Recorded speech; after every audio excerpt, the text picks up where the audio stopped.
So obviously in chapter three, we got something we could do polling, right? In chapter three.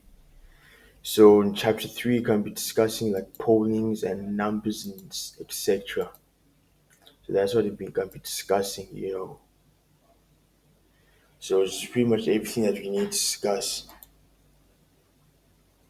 So on our HTML, what we got here is our bootstraps. For our headers, we got our bootstraps, polling title, link H reference for our bootstrap. We pretty much got, that's what we got for our bootstrap,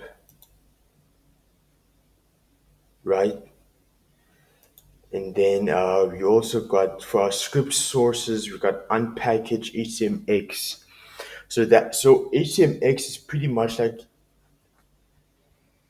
a line of code that makes use of APIs instead of like Python or you know and the traditional way methods of using like st- the code that we're accustomed to. So that's what it is.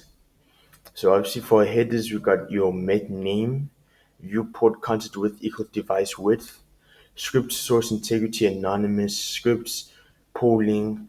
So actually, let me use ChatGPT to describe everything. So code description document setup. So declare this file as HTML5, set the language to English.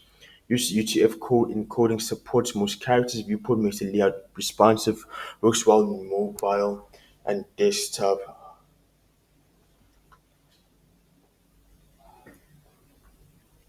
HTMX script so script source equals https unpackaged.com, htmx.org at 2.0.1, integrity, cross origin. So this is script.